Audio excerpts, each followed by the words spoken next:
Thank you all for joining. We'll be starting the session soon. I request Chaitra to get started. Thank you, Dheeraj. Eldrigo Namaskara. Good evening, everyone. A warm welcome to all of you joining us today. My name is Chaitra, and I'll be hosting today's webinar titled Creative Problem Solving Powered by AI Standing Out in Job Interviews. We are very happy to see participants from different universities and professional backgrounds joining us today.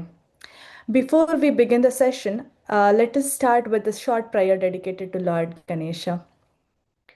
मुदाकरात् मोदकं सदा विमुक्तिसाधकं कलाधरावतंसकं विलासि लोकरक्षकम् अनायकैकनायकं विनाशिदेवदैत्यकं नताशुभाशुनाशकं नमामि तं विनायकम् नमामि तं विनायकम्. Thank you. Let me briefly introduce the organizers associated with today's webinar. Coventry Kannadigaru, established in March 2022, focusing on strengthening the Kannada-speaking community in and around Coventry by fostering unity, culture, and togetherness. Midlands Kannadigaru, this organization connects Kannada-speaking people across the Midlands regions by building meaningful connections, sharing valuable information, and celebrating our rich culture heritage.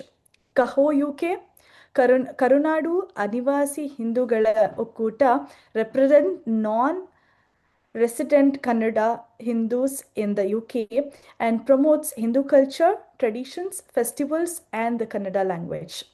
INSA, Indian National Student Association, supports and connects Indian students across the UK together through the network, mentorship, and cultural initiatives.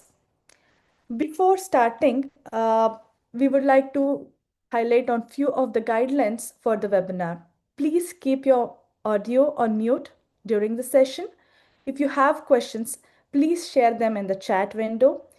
You may also use the raise hand feature. We will address the questions during the Q&A session at the end.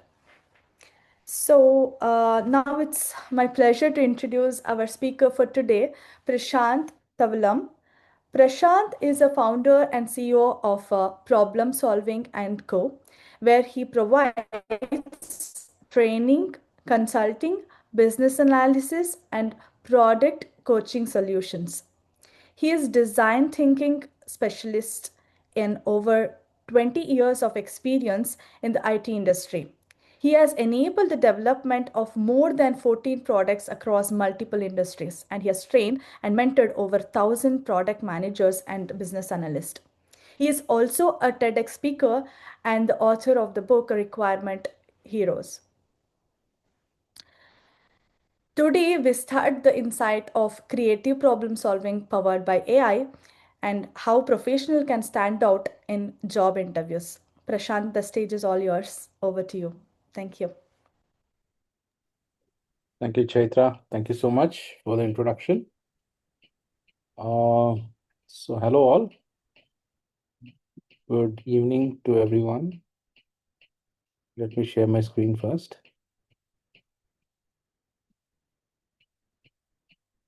Before I share my screen, you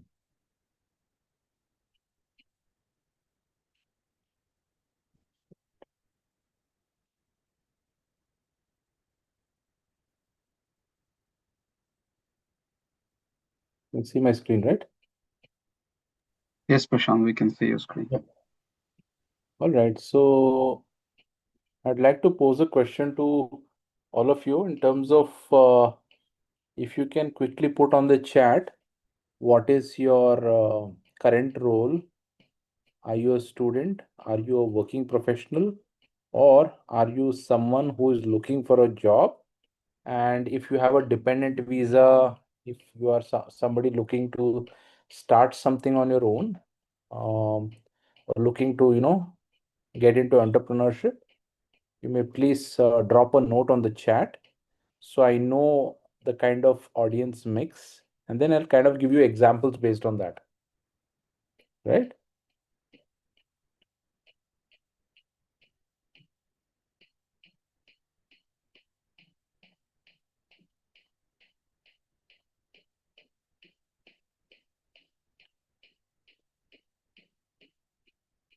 Okay, this is tests. So I see Avinash is test specialist, working professional. We have a working professional, Naveen, Aditya, currently a student. I'm working in auto industry, Manu. What about the others, folks? How about we all switch on the camera just to connect face to face? As it is in the online world, it's so much difficult to, kind of engage and impact.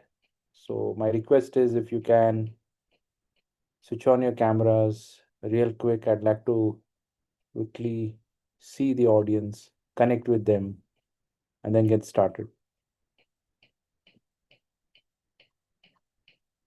Nice to know, Chaitra, business analyst.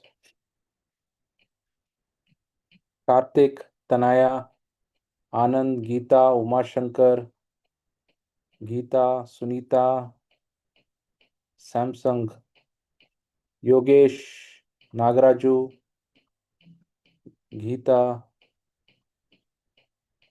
Could you all switch on the cameras? Yeah, this gives a good view and understanding of whom I'm interacting with. And that's nice. Monica, I'm a quant teacher, teaching assistant. Okay. And we have Uma Shankar, working professional in auto industry, insurance advisory. I have worked in fiber optic company, now at home and looking for opportunities. Priyanka Madhura Bhatt is a working professional, software testing manager. All right. So we have about 20 odd people. So it's not too big. I'm sure they're all going to join in like just how you walk into a movie theater. At some point, it will start. Yeah. They will start to join in, and then try to catch up on what really is happening. So I want you folks to quickly kind of call out what are you looking for from this workshop, right? So we're going to spend about an hour or a little over an hour. I can go on, monologue. I don't want to do that. I want to make it really worthwhile. So if you can quickly share what are you expecting from this so that I'll tune my conversation. Otherwise, it's just me going to be sharing the slides and I'm definitely going to give some engaging activities, but quickly I want to understand what are you looking for? Looking out for new opportunities, okay? Planning to start entrepreneurship. What else? What are you expecting from this workshop? You can Sustaining in the industry. sustaining in the industry. Well, that's a Should how we many ask years of this as well to experience? the AI? How many years of experience do you have?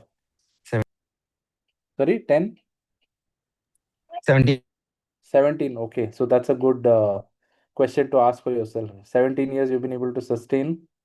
Yes, definitely. I think you're reached a mid career in your professional life, and then it's a good question to ask. Planning to start entrepreneurship, looking to learn new things. You can also unmute and talk. So let's keep it interactive. Looking to learn new things. Planning to start entrepreneurship. How competently we can use and apply AI in job search. All right. What is A-level student? Is it Trisha? What do you mean by A-level student? Or pre-university equivalent. Oh, okay. Here they call it A levels. It's like a PUC. PUC. All right. All right. All right. So I see most of you are looking for opportunities or entrepreneurship, and also very few people, students are asking for how do you handle jobs, etc. So fair enough. Let's quickly get into the discussion now.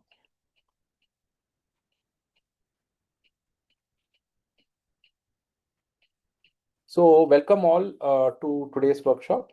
Today's workshop focus will be on helping graduates, expats, and solopreneurs. Solopreneurs basically one-man army trying to run entrepreneurship. So my name is Prashanth Tavalam. I run a consulting company called Problem Solving and Co. Right? And what's this about 90 minutes of your time going to be worth? Because it has to matter to you. It has to be meaningful. So I expect you to be childlike, participate, and if there's something new that you're getting out of this, please take it back and see how you can implement it. But let's say I'm sharing something that you already know, just accept it and put it aside.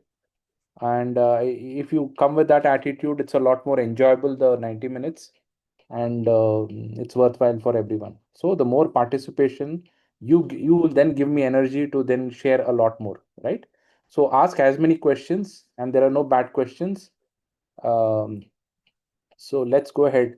All right. So what's it for 90 minutes is my understanding is I'm addressing students, adults with dependent visa looking for job opportunities. We have working professionals wanting to learn AI. And also, I see that a lot of people are saying, hey, how can I start setting up my own business or getting into entrepreneurship?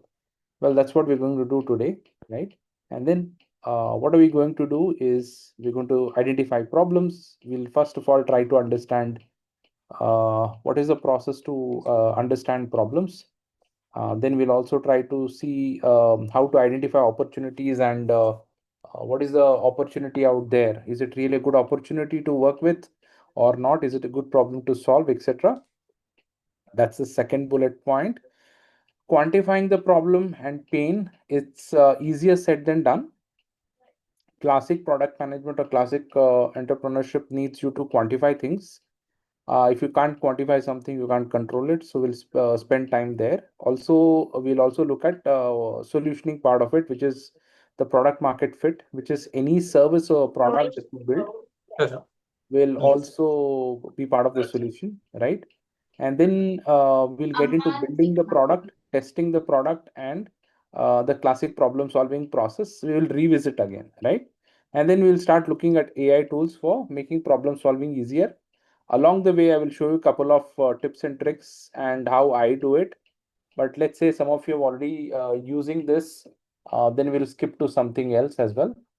So that's the process. And there's I think 20-25 minutes to about 30 minutes we have for Q&A session at the end. But feel free to drop your questions as and when you're seeing any slides, and I will take it up, right? If it's a good point to just segue to stop and take those questions, I'll do it. Otherwise, at the end we can revisit all those questions, right? Are you with me on this? Yeah. All right. Yes. I'll move ahead. Now, I want you to look at this and tell me what is it. Is there a problem here? And if there's a problem, what is the problem? Paper waste, first thing. Paper Document waste. management. Okay. Document management. Document management. Okay. Cost. It's not cost effective. It's not cost effective. All right. What else? Too much of information. Too much information. All right. No security. No security. Okay. Interesting. Too much of data to process. Maybe. Too much data to process. And time as well. Time management is difficult in this case. Time management. All Might right. be unstructured data. And you need a special resource for this? Additional resource maybe. Additional resource. All right. That's all I can think of. Maybe content is unstructured. Unstructured content. Okay. In my Machine is not perspective, usable. Xerox machine, you put a paper there. It You looks put like a the Xerox machine. So I feel like, we are creating a copy of data which is already existing. So it is an effort of duplicating or copying something that is existing. We are not creating anything here. We are only taking a copy of whatever is already existing. That is what I could think of. Okay. Duplication and then placing paper on the machine itself. All right. Also, it said that Xerox were the first company to come up with UI, user interface, but Microsoft copied and took it over, probably. Okay.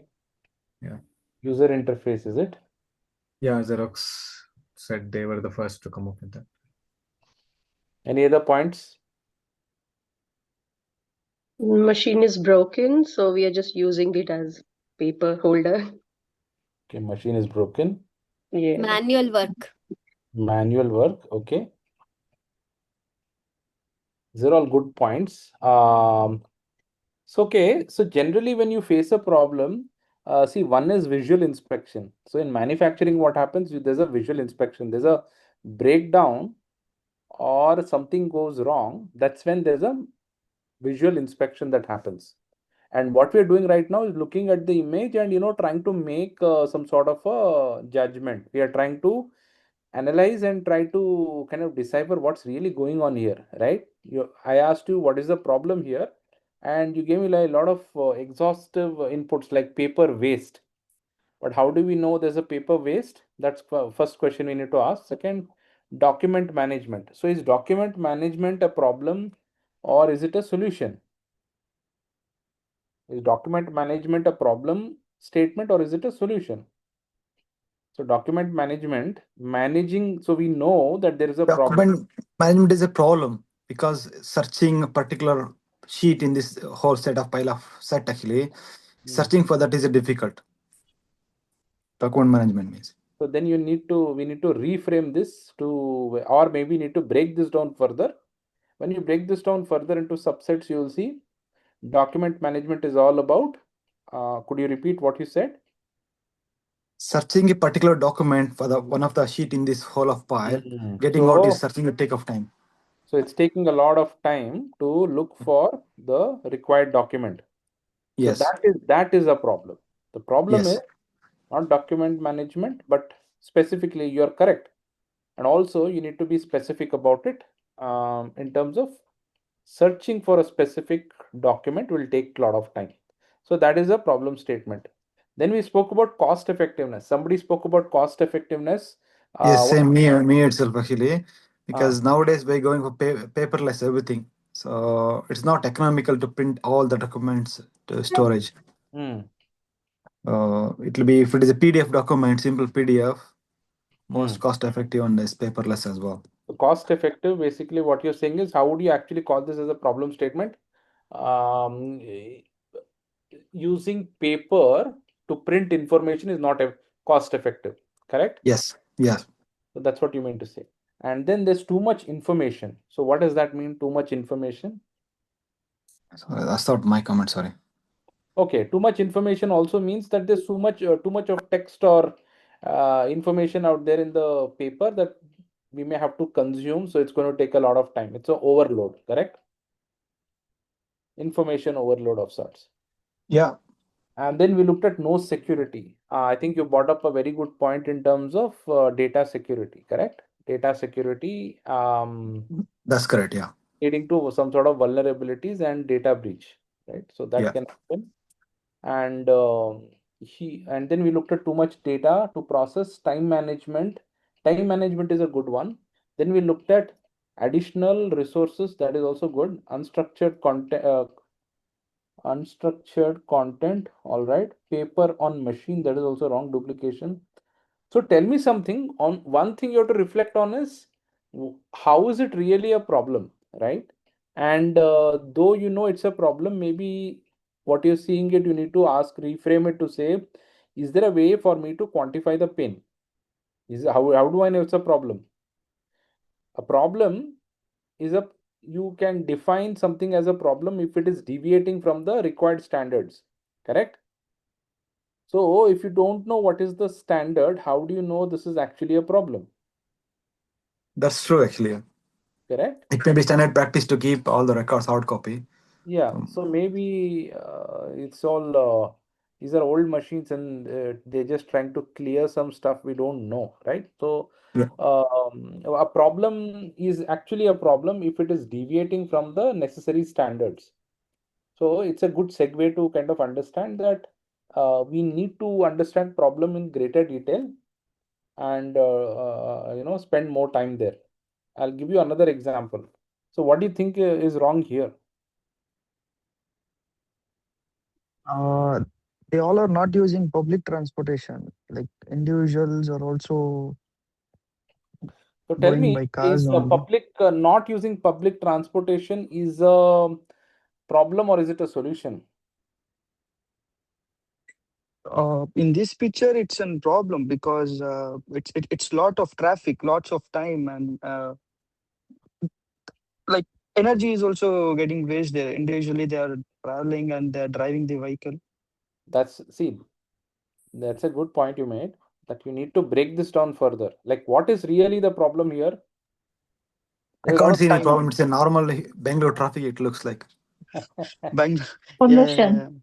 Pollution is the problem created by Pollution is a this, no? problem. That's a good one. So pollution is a problem. Yes, pollution is a problem, and Fuel use, excess fuel use. fuel consumption is high, or Consumption, yeah. time. So there is a waiting time or traffic delays and leads to excess time being consumed to go from point A to point B. Karthik, you had a question? Yeah, traffic itself is a problem, it creates problem with the time, it creates problem with the pollution, uh, and also exactly we don't know how commuters are there inside. I mean, there might be a family inside, four people. If there are four people inside the car, it's not a problem because they are utilizing the capability of the car. If there is only one person using, then it's a problem. But still, in the outline, what we can see is it's traffic congestion is a problem which impacts on pollution and both on time as well. Right. So now what we're trying to do is we looked at traffic is a problem. There's a lot of traffic jam, or you see too many vehicles, it's slow moving traffic. And we are now trying to see how is it really a problem. We are saying that, hey, it takes too much time to move from point A to point B. And that's what it comes out from we can make out from this particular image. Secondly, when too many vehicles are on the road, there's too much fuel consumption, right, which is not good for the environment. Also, because too much of fuel is being consumed, there's too much pollution also at the same time. And we are breathing in all that fuel, the smoke, etc. And it's not a very healthy situation, correct? So now these are different problem statements coming out from bad traffic. Now, this is how actually problem discovery happens. So when you want to, if you're an entrepreneur, or if even for that matter, any individual who is trying to solve a problem, you tend to look for high priority problems. You tend to look for problems which are really very painful. If I asked you a question, see, if you are a doctor and two patients actually came to your hospital, one person is actually bleeding to death but is almost unconscious, which is a critical case. Second is a person whose finger is cut and he's shouting at the top of his voice, right? And he's making a lot of noise and he's walking in, and then as a doctor you need to make a decision whom to treat first. Whom would you treat? The one who is in critical condition. Yeah. Okay, anyone else, any other thoughts? Okay, all relevant to where we are getting to. So some In UK, amount usually of they'll have to go through a triage process. So the nurses will come there. They'll analyze whether it's very critical or not. Again, you're we are checking for the managing. criticality. Yeah. Yeah, they do their own triage, and then I think they will assess and send it to the right which means now if you had an opportunity as a doctor to attend to the patient, it is mostly the critical patient. Though they may not be making too much noise, it is still critical, right? So the evaluation says that it's a life-threatening situation or a critical situation. And in your jobs or even in your life, generally you'll have severity 1, severity 2 kind of tickets, right? Or critical tickets versus high, you also have tickets which are high, medium, low. And for those who don't understand what's tickets, let's say you had to deal with multiple problems. There are big problems, medium sized problems, and then there are really big problems. And then you are left with a decision to what should I solve first, right? In the first one, we kind of first image we looked at, how do you call something as a problem and how do you decipher that? Second thing, what we're looking at is, generally as entrepreneurs, you look at traffic as a problem and then try to go a little more deeper, which is to experience and understand the problem in greater detail, right? So we found out that pollution is high, fuel consumption is high, it takes a lot of time, and then somebody mentioned that we need to take public transport, which is a solution to all these problems.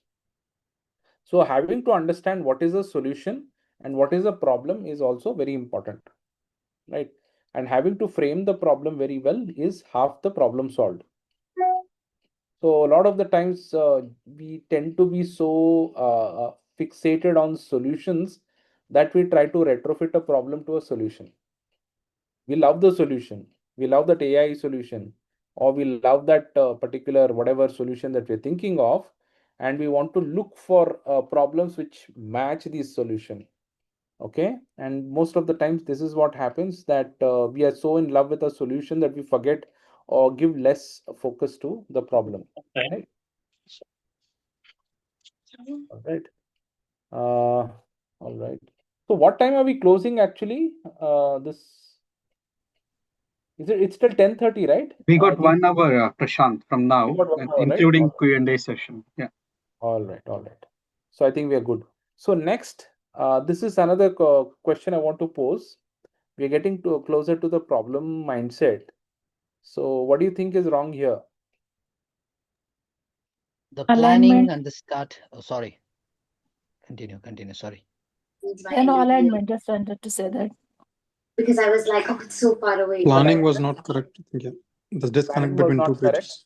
Okay. Initially, from the planning stage, it's not been done right.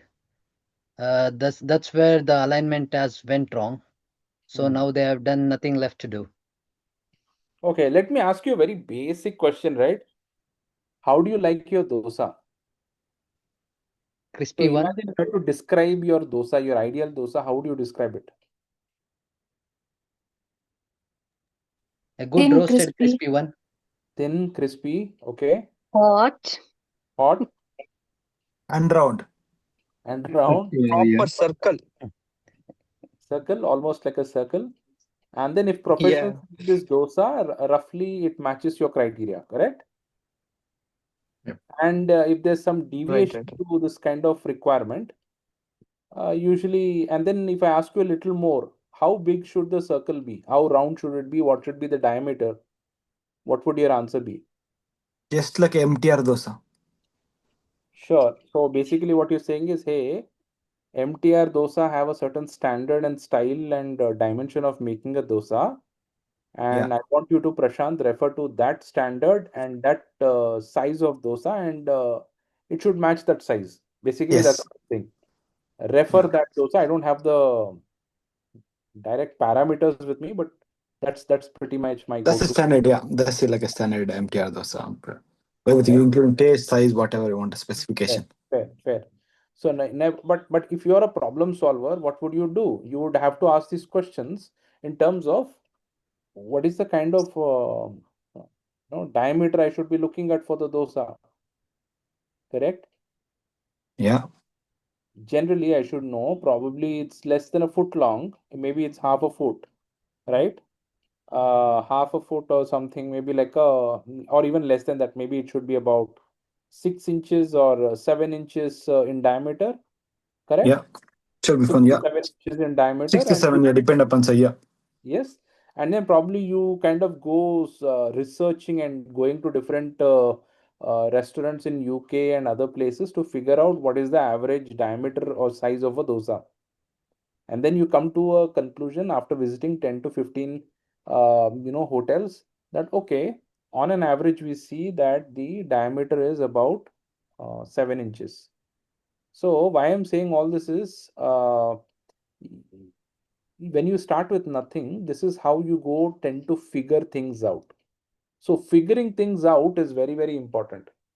So now we figured out that the average, so which means you asked me go look at MTR dosa. That was my first reference point. And the more I talk to people, they give me more ideas, which is again my primary research. For all those people who have done research in the past, you understand there's a primary research and a secondary research. A primary research is where you do research firsthand. That is, you talk to people, talk to industry experts, talk to potential customers, talk to vendors. You know? Secondary research is where you look at internet data or already published data or published research work to kind of understand and set a sort of base, right? So whenever you are going into understanding problems, you going into this kind of a discovery mode. This is called as problem discovery.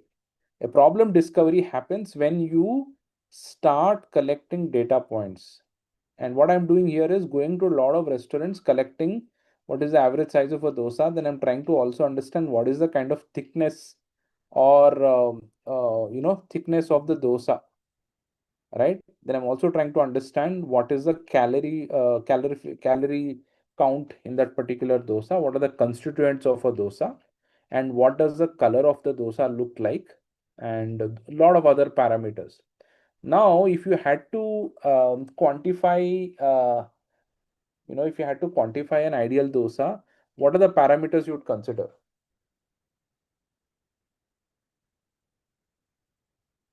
Can you tell me? It's a very simple and a very basic thing, right? So if I had to do a dosa, now dosa is my product, right? Now say what I understand in UK, you don't get, I'm just making this up, huh? In UK, you don't get great dosa. So you're going to actually set up a restaurant which sells world-class dosa, very similar to what you get in India or other parts of the world, which is really well renowned for dosa. All right. So now if dosa is your product is a medium for you to solve a, and what is the problem here is we are looking for homemade or dosas available in India. Now it has to match this, right? Homemade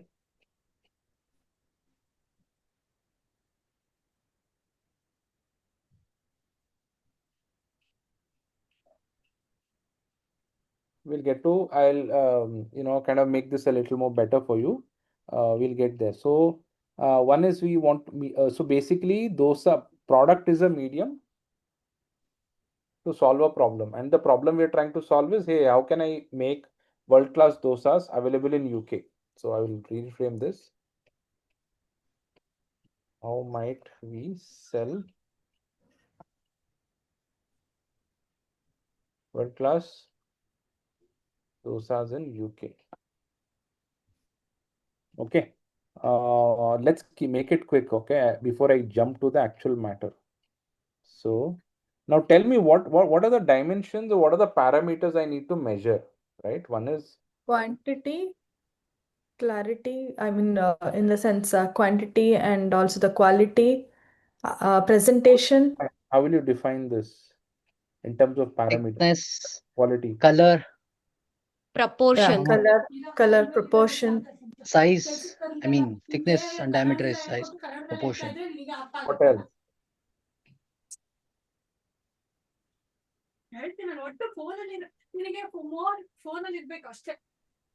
Spice composition, correct? Yeah. What else? Maybe calorie count as well. Okay, that might offend a lot of people because it's Dollops of butter goes into it. Calorie count. What else? Anything else? Right, compliments along with that, right? Like some people prefer chutney, so also different varieties of that, right? So what goes best? Add-ons. Add-ons or compliments, whatever that's. Okay. Can So we consider the temperature and oh, yeah, absolutely, the time absolutely. duration Temperature will take care and of that. and the time duration for the dosa? I mean, what is the significance of time? I mean, in this kind of temperature, Yeah, particularly to basically maintain you're the saying quality. time is basically directly proportional to temperature. You're saying, hey, you have to basically heat the tawa to a certain extent, and then Yeah. ensure that the dosas, is kind of laid out properly and given a few minutes, exactly maybe X number of minutes, and the temperature has to hit that. So basically, see what is happening here is And also time taken to deliver, right? That also includes time. Like if someone placed the order, how much time it will take to deliver that? deliver. Okay. Yeah. And also price or a cost. So I Price think also matters. affordable is one because you're selling it in UK, right? Obviously, you have a less raw materials with expensive. Okay. So I think it should reach to a customer with the affordable price. Okay, so what happens is, what is the average? I'm just going to make this up. Okay, 7 inches is a standard. But let's say today when we start doing it, we may start getting it at 5 inches, 6 inches, 5.8 inches, 6.5 inches. So these are the readings of every dosa that we're trying to make, and it's still not great. So which means what it's saying is, today we're not making the exact world-class dosa. On an average, our dosas are hitting at 5 inches, 6 inches, 5.8, 6.5. For some reason, we are not able to lay it out without it cracking, etc. So we make a smaller dosa, so we have lesser trouble to deal with, right? And then we're talking about thickness. What should be the thickness? Thickness should be roughly about 3 centimeters, 2 centimeters. Should be 3 centimeters, right? Maybe 2.5 centimeter. I'm just making this up. And then we figured, okay, this is one thing. And then, color is what is the color? Golden brown. And trust me, when you have to do this, I was actually training professionals from a spice company which make turmeric and other stuff. Even for chilies, there is a color for chilies, and there's a certain color grading for chilies as well, the red chilies. So you can imagine that you could have color grading even for dosas. What we are trying to do is, we are trying to bring more structure to how dosa is made, because we know how to make dosa like the back of our hand. It really doesn't occur to us. But let's say if we had to productize this whole dosa making thing, we have to put these parameters, right? Golden brown, and let's say the standard was zeta brown 234, something like this. I just made this up. So unless it is zeta brown 234, it's not meeting the standard. What is the proportion we are talking about? Proportion of what? The rice pulses and other components that Raw goes in. material mix. Yeah, this is very important, right? So this has to be looked at as a sub-component itself. It has to be rice, and then dal, and I don't know what else, salt, soda, whatnot. Are you seeing how I'm trying to make this very complicated, but at the same time making it so structured that it's a lot more easier to control the parameters, right? Something that seems so mundane will get so crazy, right? So what is the kind of rice quantity we should be looking at every time you this thing? So if it's a hotel, okay, or just tell me, for 1 kg, if I had to create 1 kg of batter, what proportion of rice should exist in 1 kg of batter?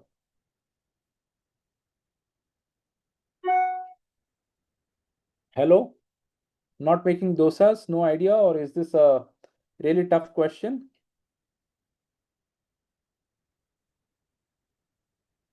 Are you seeing the point I'm trying to make here? Right?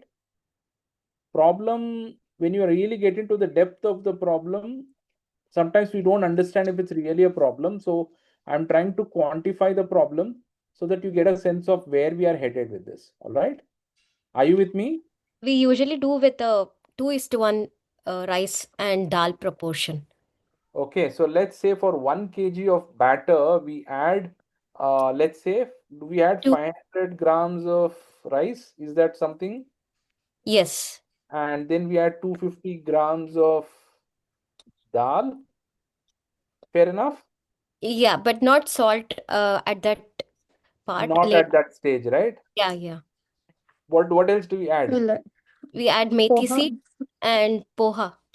Poha. How much do we add poha? Probably 1 cup. 1 cup is how many grams? Around 50 to 75 grams. Let's say 60 grams. And then soda? No, not now. Later on. Okay, so this is pretty much the composition. Anything else you add? Methi seeds. Methi seeds. 1 tablespoon. Water also, right? Yeah, washing and just soaking it for that. Okay, what is methi seeds? How much of methi seeds? 1 tablespoon. 1 tablespoon is how many grams? 7 grams.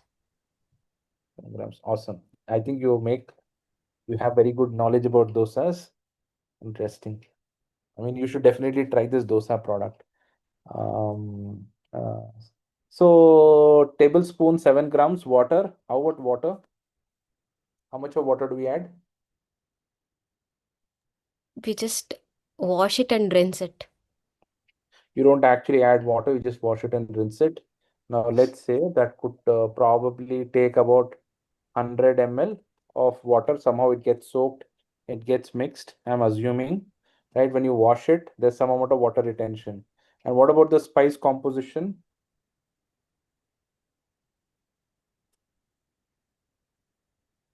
Spice composition will say chili, whatever is the XX units. What else is important? Salt, right? X grams.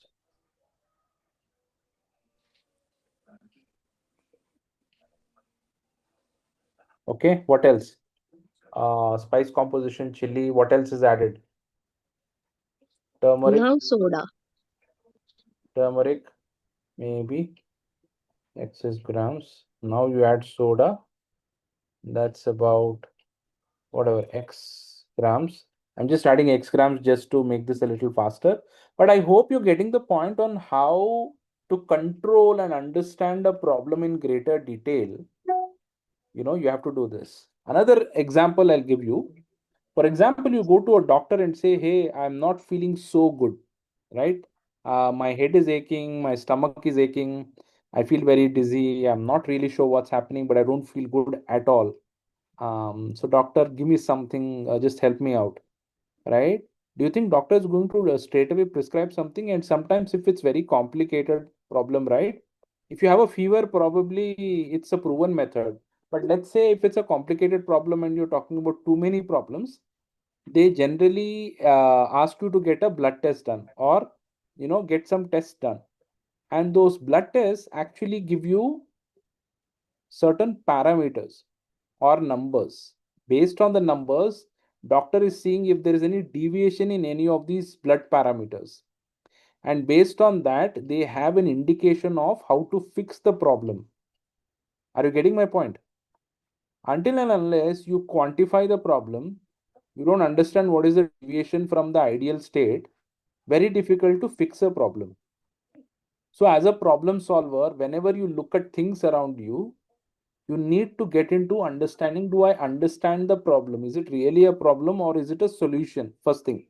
Second question you need to ask is, what are the parameters which kind of indicate that this is a problem? And then try to do a great detail of deciphering in terms of putting up these different parameters to understand. Now you know that if I don't have this ideal combination, if there is a deviation from this, I will not get an ideal output or product. And generally, when you notice that most of the dosas that you get in UK is not as great as you expect, then you try to understand what is really the problem, what's really going on, what are things missing in the dosa which we get back in India, right? So you tend to start asking questions. So as an entrepreneur, you start questioning like what's really wrong with it. Oh, it doesn't taste good. Yeah, sure, it doesn't taste good. But what can I do to understand and control? And what can I do to understand what are the parameters which actually contribute to this kind of a dosa or output? And are there any parameters I can control or tweak in order to make this better? Because if I don't understand all this, I can't clearly define what the problem is. I mean, that was the same question we asked for traffic, or whether it is for, all the sheets of paper lying on a copier machine. We said lot of wastage, too much information, etc., etc., etc. We also should be able to quantify it at one point. Otherwise, we haven't understood the problem enough. A lot of the times, professionals, entrepreneurs don't want to spend enough time with the problem, because spending time understanding and quantifying the problem is a lot of hard work. And sometimes it so happens that you don't know where to collect these data points from, right? So when you don't understand the subject very well, sometimes you don't understand where to go look for the data. And sometimes it also happens that the data may not be existing today. That is, nobody has collected this data, so it becomes you are like the first person who's actually looking into this and saying, hey, there's no data that exists today. Correct?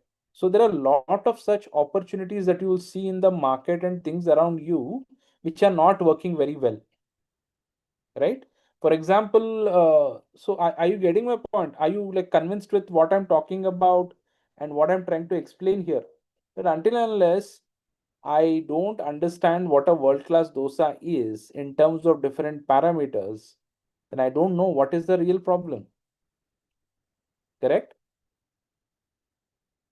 So don't try this trick at home, but I'm just giving the dosa example so to drive home the point that a problem needs to be quantified, a problem needs to be well researched and parameterized enough for you to have control over outcomes. And as a problem solver, you need to quantify the problem, and you do that by qualitative research as well as quantitative research.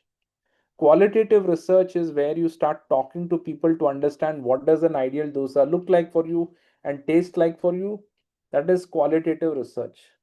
Quantitative research is actually studying world-class dosas and trying to understand what really goes into making a world-class dosa, and then trying to decipher and break it down. Right?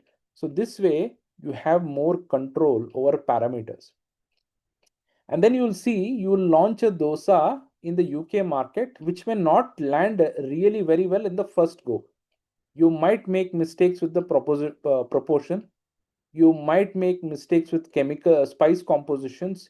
You might make mistakes with thickness. You might make mistakes with the diameter, but you learn. Now you have data, which means every time I dish out dosas, I am able to quantify or measure them successfully. And over a period of time, I understand that my outputs are not exactly matching the ideal standards.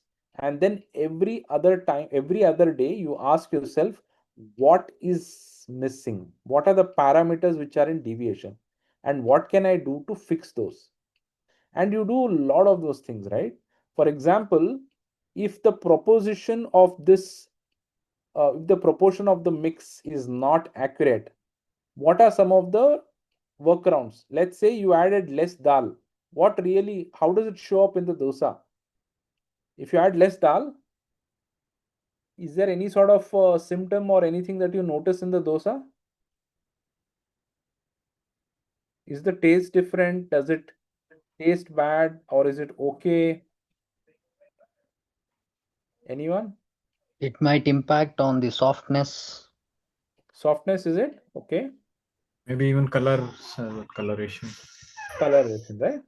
So I'm taking a very, very basic example to explain classic problem solving, right? So now you know it's not working. So every time I try to quantify this parameter, I understand this in a greater detail. Okay. I hope you're understanding that we need to quantify this problem statement. We'll get into some more problems. All right. Are you good so far, everyone? Yeah. Can I move ahead? Yeah. Okay. Next one is, what problems are you dealing with? Right now we'll get to the real problem of Prashanth. You've been speaking so much about random things. Can you get to the point? But here is the time now to get into the point. Like, what problems are you dealing with today? And I asked you these questions earlier. You said, hey, I'm trying to look for a job, I'm trying to do entrepreneurship, I'm trying to understand how to use AI tools. So a lot of you were like, hey, I need to find a good job, so tell me what to do about it. If that's your problem, now let's first of all, as a problem solver, I will ask a question. Who is facing this problem of, finding a job? Is it a student, right? I'm going to ask, is it a student who's facing the problem, or is it adults who are on dependent visa who are facing the problems? So can I ask this question? I think it is students, because wherever you go, they ask for experience, and without being, given the opportunity, how would they even get the experience? So that's a little challenging situation for them, I believe. Hey, yeah, I'd like to hear a little more about it. So one is students. Anybody else here other than students who are looking for jobs?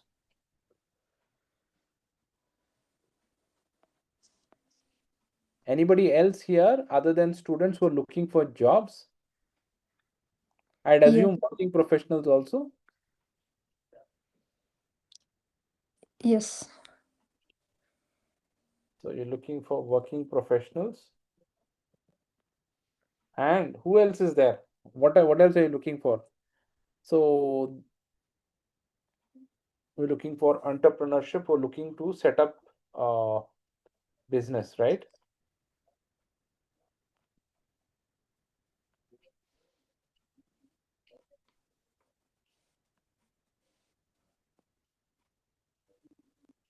Pardon my spelling here.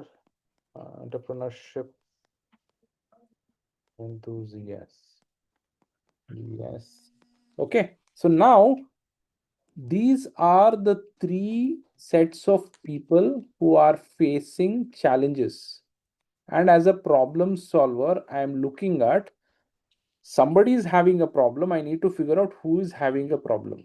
Now, if I had to ask myself, who is having a bigger problem here? Who do you think is having a bigger problem in finding a job?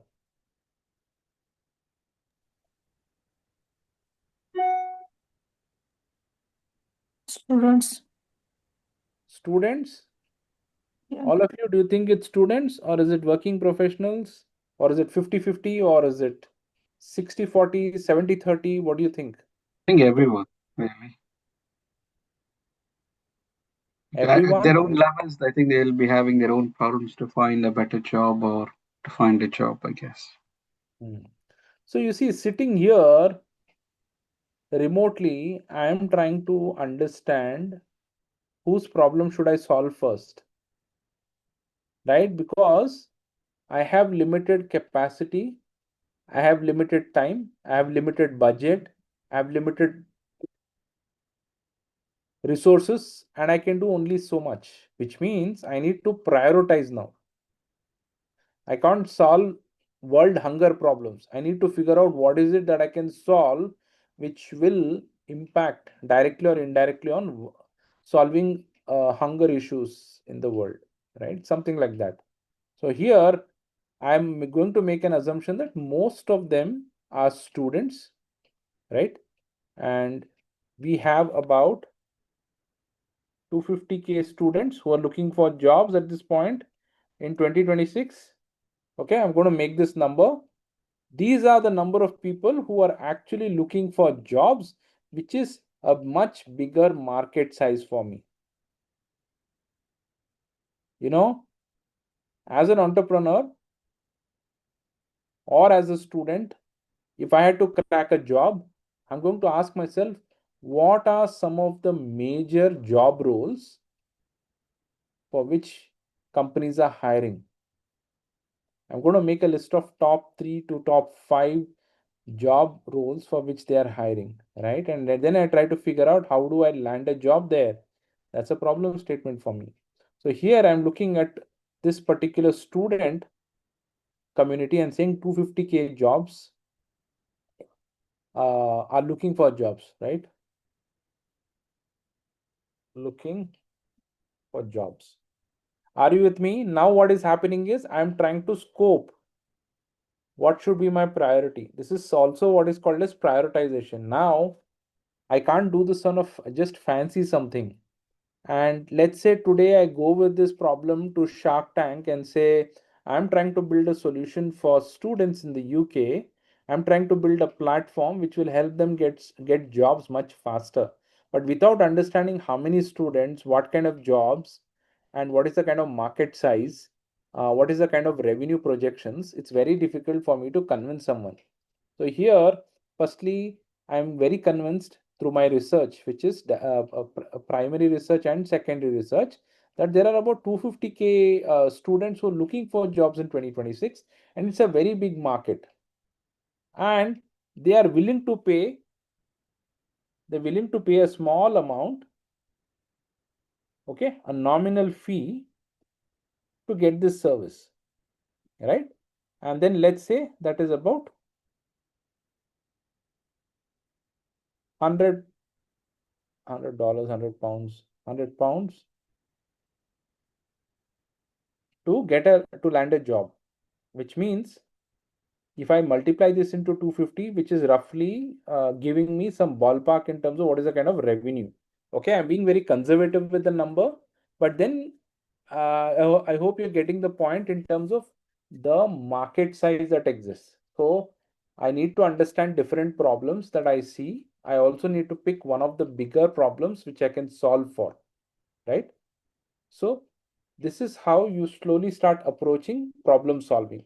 So we started off with understanding what are problems, which is a deviation from a particular standard. Then we started to break it down into understanding how do I quantify problems? What are some of the parameters I need to look at? Then we looked at a dosa example to break this down further. And now we are looking at who is facing the problem, which is you need to understand who are the users for whom you want to solve the problem. And these different categories are called personas. So until and unless you don't understand their problems in detail, you cannot proceed with problem solving. So let's get into this topic again. So these are some of the major challenges which a UK postgraduate student faces, which is, they are also looking for strategic advantage. On the left hand side, you will see accelerated global prestige, 1 year programs which add to credibility. Well, they want to join a credible university and get a good degree which is valued across the world. They also want working rights. So postgraduate gives you working rights where you can work for, I think, 2 or 3 years, correct? And then you have, along with it, you get exposure to multicultural environments where you get to work with people from across the world. So it kind of gives you a global perspective and sets you up for the world stage. So these are some of the opportunities or good things that you are looking for. On the other side, you will see that the tuition fees is pretty high, with monthly living costs up for 1,483. I don't know if these numbers are really on spot, but it is indicative of the kind of financial struggles and financial challenges that exist today. For one is tuition fee, the other thing is the cost of living as a student. So having to manage this, right, within London and outside London. And then you have stricter visa regulations which bans master students from bringing families or dependents, or there are a lot of other challenges with that, right? On top of that, today we have saturated job market. Skilled worker visa sponsorship is increasingly becoming difficult outside of STEM and healthcare, right? Are these all valid points? Are these all valid challenges for a student? Any students out here? Is this making sense? Yes, it's making sense. Right. So now, if I don't talk to a lot of students, and if I don't talk to a lot of educational stakeholders in the educational institute, if I don't talk to agencies which kind of promote student visas, if I don't talk to other agencies which kind of provide accommodation and a lot of other things related to visa, stay, the entire student life cycle, there are multiple stakeholders and touch points that the student experiences, right from finding the right institute to kind of finding a job and then completing the course, or finding a job. So there are multiple touch points, multiple stakeholders. So I, as a problem solver, need to speak to everybody as a qualitative research. I need to leverage data to understand through numbers what are some of the pain points that exist today. From this, I can make out that high tuition fee is a big problem. Visa regulations is a big problem. Saturated job market is a big problem. Today, the $1 million question is, how do I find a job quickly? And that's why you're attending this session here, right? So now if I don't empathize with the student, I won't be able to kind of build a good product, good solution. And there is a willingness to pay if I'm able to solve the problem for the user. So you see, as an entrepreneur, you need to start looking at problems from a qualitative angle and a quantitative angle. And then you need to say that there is a willingness to pay for a solution or for solving a problem. Now you may ask me, Prashant, what is the ideal pricing point for kind of solving the problem? Which means you need to compare yourself to what are some of the typical problems or services which are provided to students, and what is the average price point at which they are able to pay. And then sometimes you have to interview students to say, what is your willingness to pay if I help you find a job? Are there any indicators there in UK? Are there any benchmarks in terms of any agencies, charging you something for finding your job? Yes, there are a lot of agencies doing that. What is the kind of ballpark figure? What is the numbers in terms of pounds that they may charge? Are you asking how much do they charge? Yes. Yeah, it's around like 800 to 1,200 pounds. It's like a program, like they guide you on how to apply for the jobs. It's for 2 or 3 months duration. All right. I'll tell you, I'll train you, and I'll also find you prospects. I'll help you crack interviews and you land a job, those kind of things, correct? Yeah, that's kind of, yeah. Exactly. So you see, you're actually trying to package something. So here you have to bring a problem solver mindset, and slowly you see you got a benchmark, right? 800 to 1,000 pounds is what a student is willing to pay if it is authentic, if it is tested, if there are use cases which tell you that, okay, yes, this is really working, this agency is really good. So as a problem solver, you need to understand that there's a student persona. Student personas are group of people.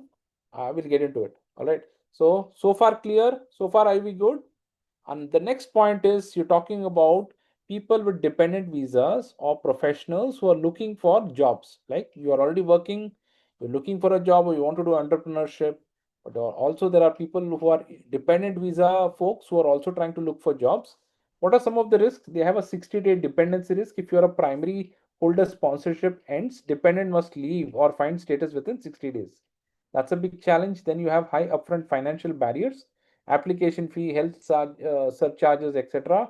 And then no recourse to public funds. Dependents are barred from state benefits, requiring total financial self-sufficiency. So you have no actual support, and then you need to empathize with the users here. If you don't do a good job of putting yourself in their shoes, then in no way you can be a good problem solver, right? Or if you're trying to fancy and say, I'm going to build a AI based solution which will help them find jobs better, That's not a right pitch. That's not the right way to move ahead, because you're so clinical and technical about what you're offering. Sometimes it may not even resonate with the users who are having dependent visas, because you haven't understood what they're looking for, right? So you need to spend a lot of time understanding the problem, understanding who is facing the problem, and then kind of define and articulate the problem very well. So far, we are not even at the solution space. So a lot of the times we rush to the solution space. We think, hey, okay, I know what the problem is. Let me go and start building a solution. That's not how classic problem solving happens, right? So that is why I'm still trying to keep you in the problem solving space. Then comes on the right hand side, there are benefits and aspirations, where unrestricted work and entrepreneurship. Dependents can work for any employer or start a business without a certificate or sponsorship. I think this is true. And lower entry barriers. Most dependent routes do not require an English language test. And then there's a 5-year path to residency. 5 years of continuous residency leads to indefinite leave to remain and potential citizenship. So these are some of the benefits. So if you start something on your own, so these are aspirations. So there are frustrations, there are also aspirations and motivations to start business. So you see, this is the same with here, students. There is a prospect, there is happiness around, cultural vibe and getting really world class certificates, and on the other side you have financial burden and not able to find. So you have frustrations, you also have motivations to stay. Okay, and then I'll come back to this. Directly I'll come to persona now. Okay, first thing that we saw is everything that you see as a problem needs to be understood. You need to do qualitative research and quantitative research. You should be able to quantify the problem, right? These are the three things that we looked at. Then you need to ask a question, who is facing the problem? You'll say today traffic problem, auto rickshaw drivers are facing the problem, a working professional is facing the problem, children are facing the problem, and so on. But then you need to ask, which persona or group of users are facing or having the maximum impact? When you solve for maximum impact, like the doctor example, that if a patient who's having a near death situation, you are wanting to solve that problem because it's a bigger problem to solve, right? And when you do that, it has more impact. The value that a user derives from such kind of problems is much higher, right? So therefore you need to understand who is facing the problem first. That's where you come to the point of understanding user persona. I'll come back to Ikigai. I'm just switching gears just to suit. How much time do we have left? I'll have to notch up the pace a little bit. We got another 10 more minutes for the webinar, Prashanth, and then maybe we can leave 10 minutes for the question Q&A and stuff. All right. Okay, so far we looked at that, and now we're going to get into persona. So you see, this is a ideal persona. This persona is a fictitious representation of a group of people. Here we're looking at a persona. Why are we so interested in the persona? If you don't understand an average dosa eater, if you don't understand an average Indian who likes dosas, you can't make world-class dosas, right? Similarly, if you don't understand a student in and out, it's very difficult, right? So that is why you need to use a persona to understand them in detail in order to build a proper solution. Here we have fictitiously defined on an average a working professional is about 29 to 35 years of age, and we have defined all this to make it lifelike. Then here we have defined what they're actually going through and what their frustration is all about. And then we understand personalities, we understand their goals, which is to spend less time to book travel, they like loyalty points, and narrow the option. The frustration is they spend too much time on websites, etc. And understanding this gives you a sense of, okay, this is what students go through, this is what working professionals go through, this is what solopreneurs go through. So until unless you don't understand who is facing the problem solving is not going to work, right? Who is facing the problem and what problems are they facing? Quantifying the problem, parameterizing the problem, and controlling those parameters are prime to problem solving. This is another example of how to look at different kind of personas. All right. Then coming back to this, now why this is important? I don't know how many of you are aware of Ikigai. How many of you are aware of Ikigai? Anyone aware of Ikigai? No. And why are we talking? Yeah, so I think some of you are aware of Ikigai. Ikigai is a Japanese concept. It says that Ikigai is the reason for you to get up enthusiastically every day. What keeps you going?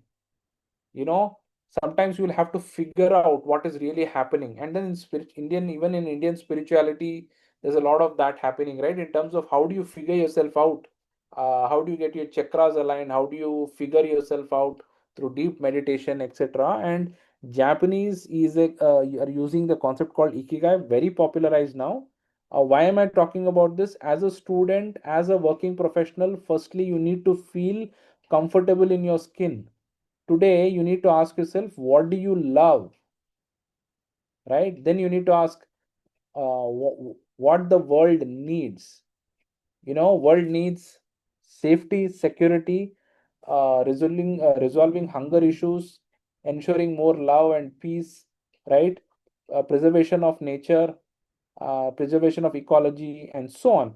And there is all philanthropy, right? Then what you can be paid for?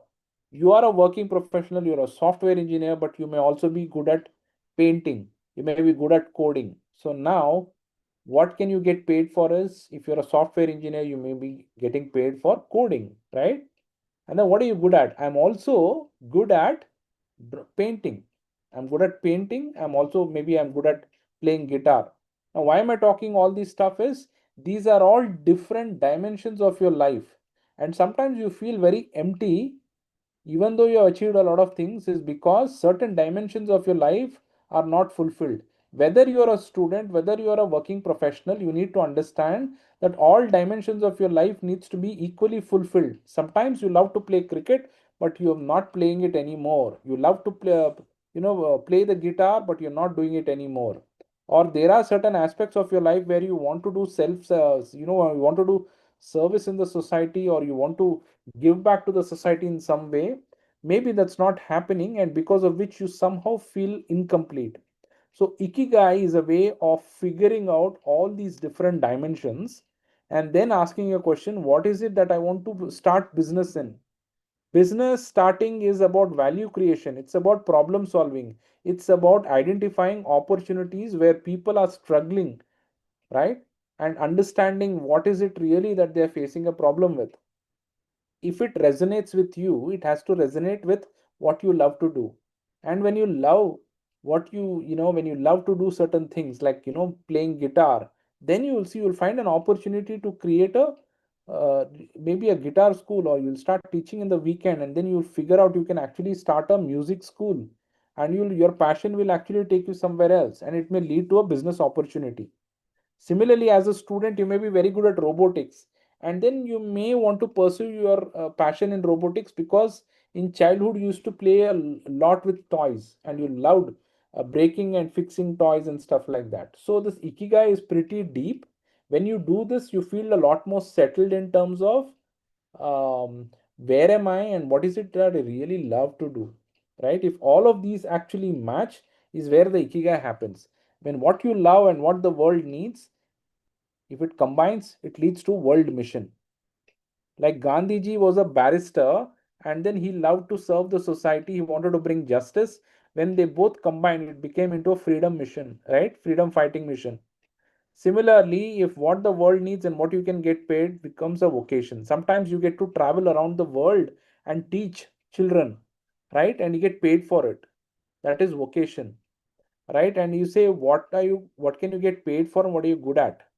That's your profession, right? Sometimes you're good at coding and you can get paid for it. That becomes your profession. You see, this all lands well. And what are you good at and what you love becomes your passion. And in passion, you don't really care for money. And you can do this anytime, any time of the day, right? All days without really feeling the pressure. So this way, if you figure out what you're good at and what you love, and try to find a sweet spot and try to look to solve problems in that space, is when you feel a lot more comfortable and you'll do a great job. And that's how I found my Ikigai in teaching and training, coaching. These are certain areas which I really love. And that's why I'm here, right? So I was able to do the Ikigai exercise. It's pretty deep. Try this out, whether it's for students, working professionals, or for anybody else. This is an awesome way to kind of figure out and then move from here and then work in spaces which you love. There were a lot of computer science engineering students who didn't love to code. They were there because their parents forced them. But some of them love to do farming, some of them love to be an MBBS whatever, and some of them wanted to do dancing. Then I said, why don't you start building digital experiences for dancers or creative people? That way you're so much in close touch with creative stuff, as well as you're trying to utilize your coding skills. How cool is that? So that is how you figure out your ikigai, and then you feel more comfortable in the skin, and then finding a job lands so well, right? It becomes so much easier. Then you'll find a path to kind of connect with the right people to make this happen, because you're so good at doing something that you're able to also demonstrate that very well, right? So this is a very good concept. To please to look at it. Then practical exercises, you identify a problem, then you define a problem. I was talking to you about how to define a problem, and I'll give you a little more structure on how to define a problem.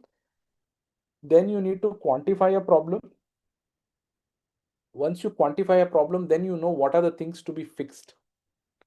And then you start saying, okay, this parameter is not working fine. For example, in dosa, the color is not fine. So what do I need to change? Then I need to change that. That becomes my task one. Task one is my solution one. Then I say the composition of spices is not accurate. It's not as spicy. Then I next time need to add more spice to it. That is my task two. That's my solution two. So like this, you start working on different pieces and tweaking them. Those are become small solutions. Overall, it all adds up to create a world-class product or a service, right? So that's something I'll come back to. So how does a classic problem solving happen? You identify pain points, you empathize with the person who is facing the problem, then you prioritize all the problems that they're facing, right? For example, a student is not able to find a job, is not able to understand what kind of job roles to apply for, is facing challenges with money, is not able to, his visa may expire, and there could be some other challenges with result, in terms of getting results. So you see, you're actually getting a lot of problems, but you need to prioritize them, add weightage to understand which problem to solve first. And then you define or frame a problem, right? After that, once you do the how might we, then you do success metrics to say what are some of the parameters which define success, which means I need to get more number of job applications get converted, and more of the job applications gets converted into an interview, right? So those are questions to ask. Then you gather data to justify that, okay, I applied for 100 jobs, I got 50 conversions, I got 10 interviews, and I landed 2 jobs. So this is a way to quantify your outcomes, right? So, and if you're able to control all of this, it's a lot more easy. So you have to play with data, right? And this is solution. So you can apply this in so many different ways. And I spoke to you about problems. I spoke to you about personas, sorry. Then we'll get into AI tools. I'm sure you're all using these different LLM tools. These are really basic ones that you need to use. Grok is one. Then you have Microsoft Copilot, Perplexity, Google Gemini, Claude. You have Chat GPT. And what are some of the common use cases or good things are? Perplexity is really good for research. Google Gemini is really good for multimodal tasks. Claude is really good for coding now. This keeps changing and improving. Content creation, ChatGPT is really good. And knowledge discovery, Grok is also really good. So these are some of the popular ones. And these are some of the AI tools. I think you can have this deck. I will not run through each one of this, but this kind of gives you. And I'm sure you know how to, this is another tech stack stuff in terms of understanding GenSpark. Use GenSpark. It's good for creating PPTs, documents, even agents, which helps you. Lovable is a great way for developers to showcase, or even for users to kind of build something and showcase this. Just by prompt, you can create application front end. So that's a good one. Gamma is good for presentations. For resume, Steel and Resi are some of the good ones. Other ones are uh, Job Scan and VMock. These are some of the ones. And definitely create a combination of different AI tools to do. And I'm sure prompting also, you understand how it works. Prompting is, see, you have to treat AI like a child. A child doesn't understand exactly. If you ask the child to go there and stand, it won't understand what's there. You need to exactly tell. You have to move to you have to go straight north, 250 steps, and turn left and stand there. So then it'll understand it a little more. Sometimes it may act dumb there as well. Okay, am I standing right? Then you'll have to say 270 degree, or you have to define the lat long and exactly tell at what direction, etc. That way it lands well. So prompting is a great way to explain the machine in a machine like language. It has to have a purpose, it has to have a background, and what are you trying to achieve. Then you have to explain what is your role in that. Then you have to explain and provide the instructions in terms of, let's say, as I'm a student and I'm looking for job roles, popular job roles for which UK market is hiring for. So kindly give the instruction is, kindly give me a list of all the top 10 job roles or top 5 job roles for which major hiring is happening in 2026. And also, in the manner, please indicate, the manner is, please indicate job ID, give me an URL, tell me when was this job published, who is the name of the company, what is the job description, what are the requirements, etc. So that's a manner. And please give all this in a tabular output is the effort or a manner in which I want. So when you're able to define prompting in a certain structure, you get better outputs. And prompting by itself does a great job in terms of using AI tools, right? I'm going to skip this because in the interest of time. But let's say you're searching for jobs. Firstly, have a AI clean resume, which means that today a lot of the resumes get shortlisted or rejected because of not able to pass through ATS application, your trackers, right? So basically, ensure your resumes are not having a lot of images or icons and stuff. Try to keep a clean resume with textual content that should be good. Always get it reviewed with a resume scanner which matches ATS standards. Second thing is, just like I said, go on to LinkedIn, figure out what are the top roles for which they are hiring for students or freshers in UK today, right? So you will figure out that maybe they're hiring a lot for data scientists, they're hiring for AI engineers, and they're probably hiring for XYZ jobs. Then you got to figure out, hey, do I really fall in this bracket? And if so, what are some of the skill sets that I'm missing today, which I need to kind of gain? And then work in order to learn those skills and then apply it, right? And then say, Prashant, we've done all of this. It's not like we don't know all this, we know all of this. Next thing is, other advice I will give you is go to startup meetups and events. Visit as many startup meetups and events. Here is where you will find really startup owners who are trying to meet and trying to solve problems. Here you can volunteer to kind of request them, that I am coming with XYZ skills and I would really like to contribute. Would you have some job? Or instead of saying job, can I come and contribute in a certain way? Or sometimes your pitch could be that, hey, I'm a student and these are my skills and I'm willing to contribute my time and effort, and these are some of my previously built output. These are mockups, these are code, this is my XYZ output that I've created. I've solved these case studies, I've worked on these particular projects, and you can take a look at my GitHub link, or you can take a look at my portfolio of assets. Those are practical ways to demonstrate that I've actually can create value. So I can give you my time, especially for startup owners who are hard pressed on money and time and things like that.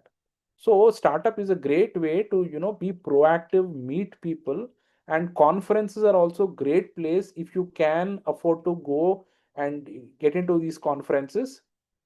And most of the AI or tech conferences, if you're a tech person, is generally free, and meetups especially are free. So you can go to the startup meetups and events, and you could even volunteer at some of the non-profits or some events to kind of get a backdoor entry into all these kind of events and meet people.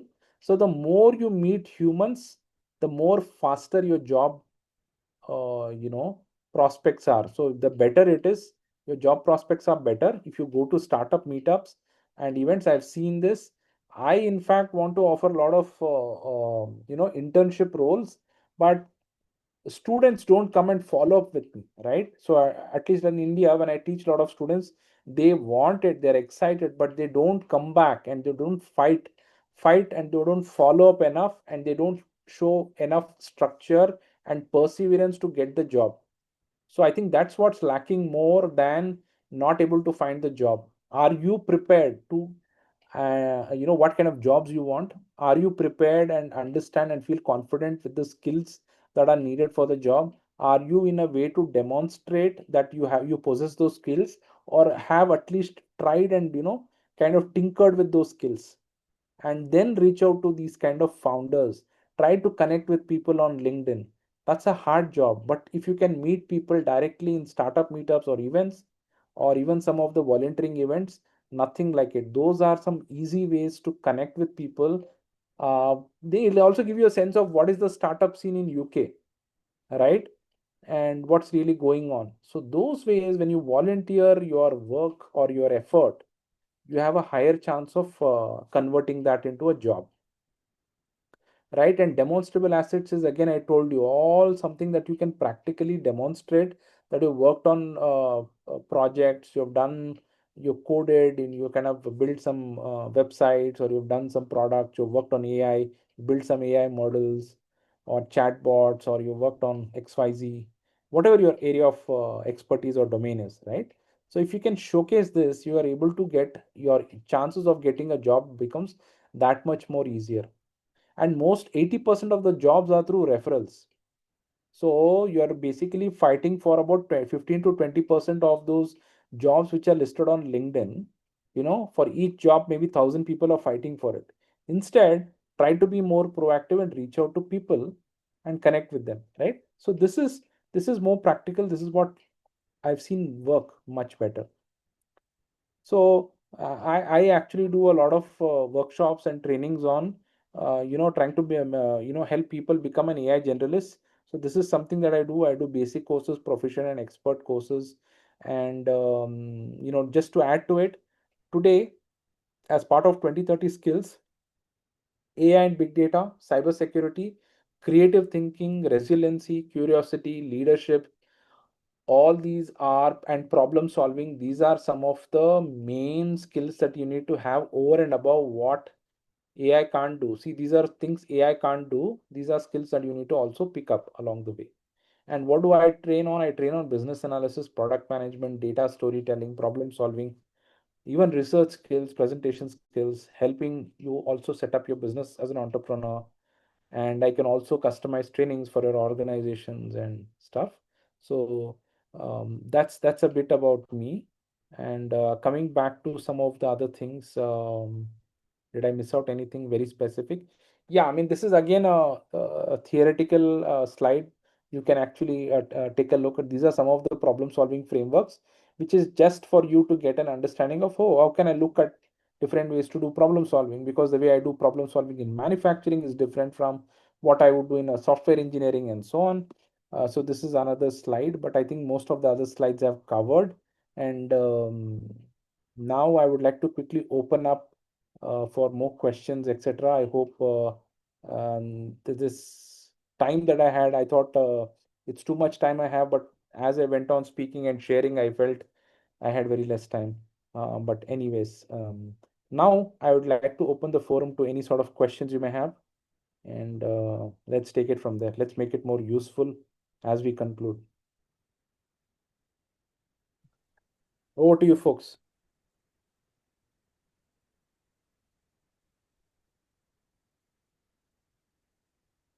Yeah, Karthik, you had Karthik.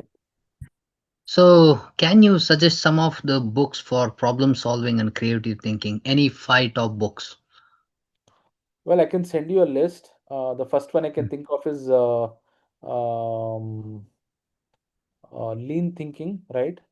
Lean startup. Think of lean startup, right? Mm-hmm. Lean startup is one book you got to read, and the hard things about hard things by Marty Kagan, Mm-hmm. right? And then you could look at any sort of design thinking books, Mm-hmm. right? And what industry do you belong to, Karthik? Business industry. I mean, international business management. International business management. What domain? Project management domain. Any specific industry you serve, or is it an IT company? No. I'm just starting my career now. I haven't started it. That's why. Okay. So you're a student who's looking for a job, right? Yeah, exactly. Okay. So then you got to do this homework of figuring out what industry, what kind of job roles, where am I headed? So that has to be very clear, which means you have to do a lot of research in terms of understanding industry reports, what kind of industries you'd like to work for is very, it has to be a lot more clearer now. What industries do I want to work with? What are the top companies in that industry? What kind of problems are they solving for? And look at their industry reports, understand the industry outlook, and then try to figure out, okay, so these are the kind of job roles that are available. These are the kind of classic problems they're solving in that industry. So then you got to fall in love with the industry. You got to understand more. The more time you spend, it lands well, right? So Yeah. that's how I would move ahead. Questions? Any other questions?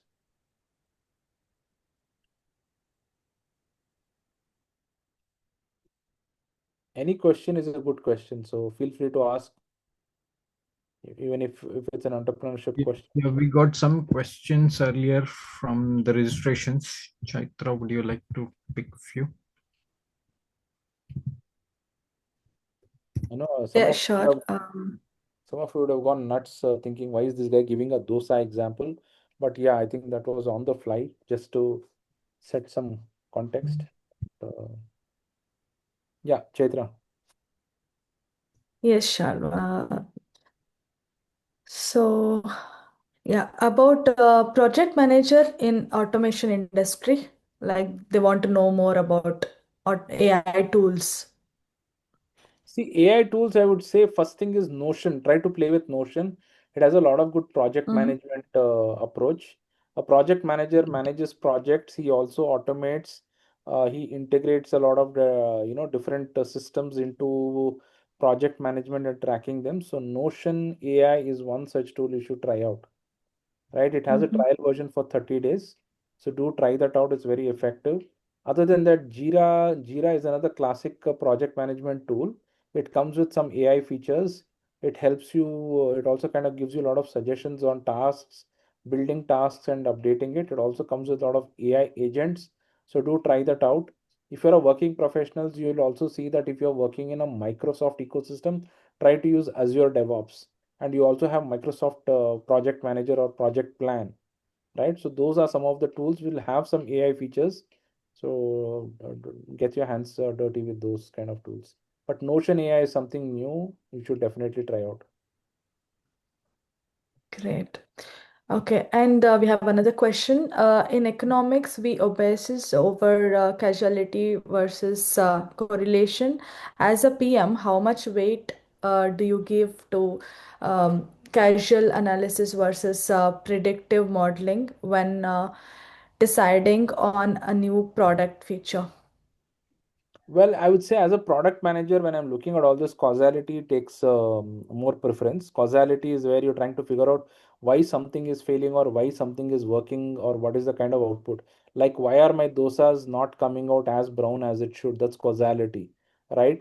And then trying to predict that with this kind of batter mixture, what is the probability of the color turning into, certain zeta brown, right? That's prediction, right?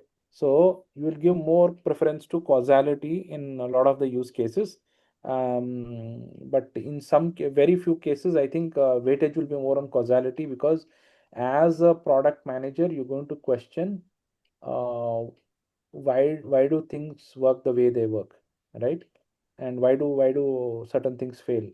So causality over prediction. Prediction is more a data problem. It's a more data science kind of a question, data scientist question. A product manager is more focused on causality. I agree. So the next question starts, Aditya has subtitle. Aditya has his okay, yeah, Aditya, go for it. Hi, your insights are really helpful, and it is actually connecting the bridge between how we have to identify a particular problem and how to approach that. So my question is very specific towards networking, which you said 80% of the job market are through referrals. So if I want to make a pitch about myself to someone I've met recently and I've gotten the LinkedIn ID, what are the key things I need to focus on? I have 1 minute to talk to them. So what are the key things I need to tell about myself to create an impression? So what's your background actually, Aditya? So I've done my MBA in India and I'm doing my second master's here in UK.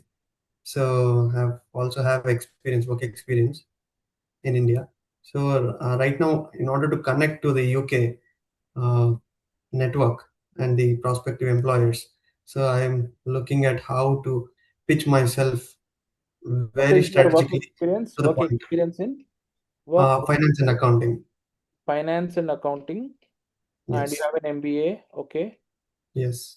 And I'm then doing my master's in finance and accounting as well. masters in finance and accounting. Any specific area you love to work in, or are you like open to everything? Like, are there any favorite areas? See, firstly, I would Favorite. say, Aditya, what you have to do is look at Mhm. where are they hiring maximum in finance and accounting. Yeah. Okay.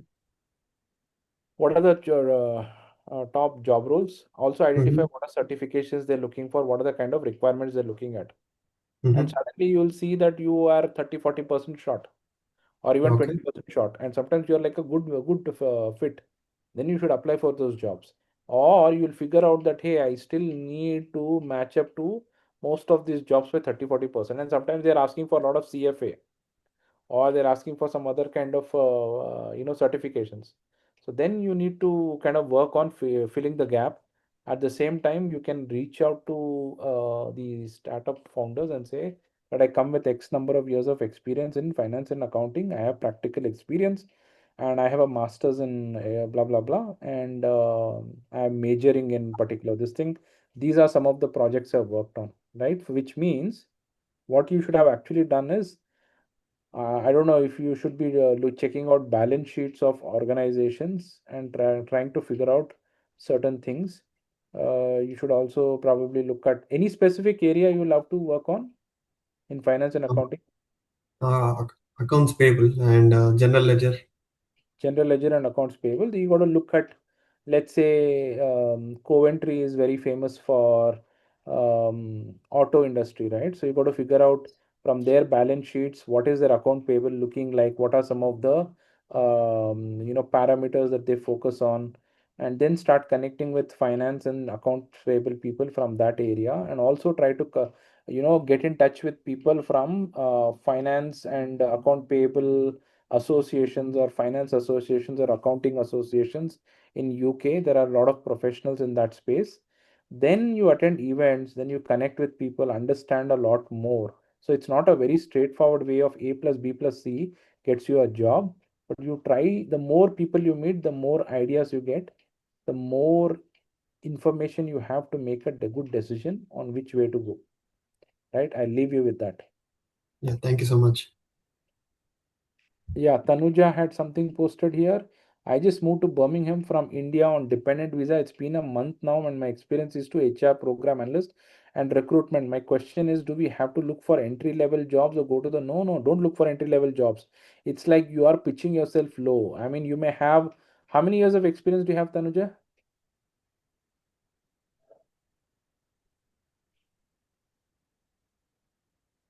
Okay, so what I would say is, first of all, let's say you have 5 years of experience. Now you got to look at 4.5. See, I kind of say 5 years of experience. Now you got to say what areas of HR you have worked on, recruitment or the analytics part of it, onboarding and whatnot, right?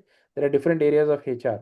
Then you need to ask yourself what kind of See, very simple question. What are they hiring for in UK? And what are some of the top sites where hiring happens?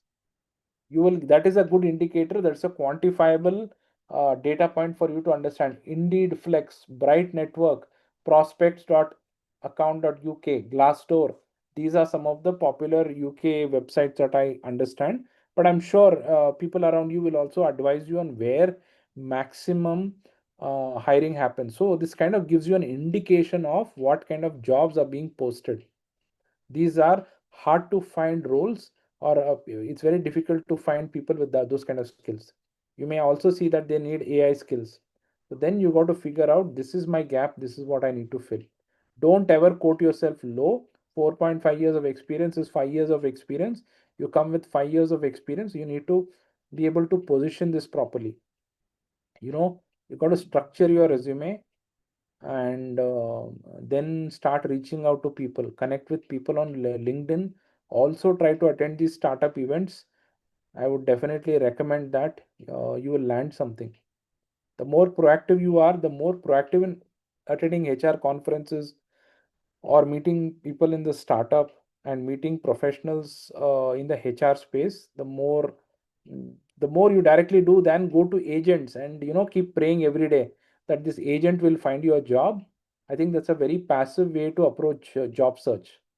Instead, know how to put yourself in a higher pedestal and say that I come with 5 years of experience in A, B, C skills, and this is what I have done. This is the understanding of the industry in UK. These are the kind of job roles they're looking for, and then say this is the value I have to offer. Right? This is what I bring to the table in terms of experience and in terms of understanding job market. Then do a little bit of research on how UK jobs work, how HR processes work in UK, which means you may have to pick up some HR certifications. You may have to talk to a lot of HR professionals. So that kind of helps. Try to talk to your friends, relatives, whoever are here, to get you in touch with some HRs in the UK industry, to understand how this works. Then you'll start getting a lot of advice from them as well. So the more you step out and do your own research, that's your best friend. Some agency, somebody, some website on which you're dependent and praying, it will not work, right? So it's much faster. It may happen, but sometimes it's much faster when you connect with people like that. I say this even for students also. Agree. And we have one more question from a student. Like it goes like, do we have to look for job in our own specialization? And also at what time we will have to start applying for the full-time roles while we pursue the masters? Right now, I think you should start right now. Don't wait till the end. And you're known. First of all, I see a lot of students are still in that mode of, I will complete and then go to the world and ask for a job. It doesn't work like that. Right now, try to solve problems. Right now, try to figure out and build a chatbot. Right now, try to automate things using AI and help businesses.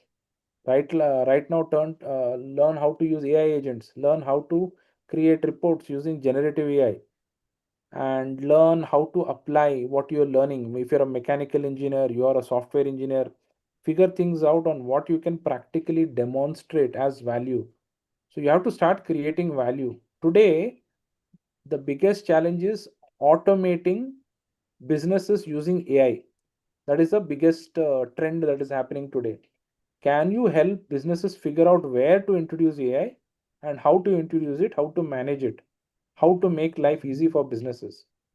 So if you can figure out and create voice agents, if you can create video agents, if you can create chatbots, if you can create other agents which can take a booking, which can take orders, schedule something, trigger emails and whatnot, those are certain things which really work. And if you can showcase it, there are always a lot of companies looking for this kind of solution, which means you have to go out in the market and say, hey, this is what is my practical experience, this is what I can bring to the table. Which means I'm sure none of or most of you would not have gone to startup events, not have spoken to a lot of people. So these are opportunities which nobody talks about. When you meet real people, real things happen. Otherwise, you're depending on websites and agents to do something for you, to think about your interest. It's going to be a slow process. Karthik? Yeah. Okay. Yeah. Just a curious question. I don't know whether it looks appropriate or not, but while you were speaking about problem solving, you said quantitative data and qualitative data is important. And also, once we are in the stage to solve a problem, quantifying the data is very important. Have you came across in your journey, like, have you came across any problem which doesn't have quantitative data? And if so, how did you solve that? Sometimes you have to go with what we call what is called as lean experimentation. Lean experimentation is, for example, Airbnb. Initially, when Airbnb, you know Airbnb, right? Yeah.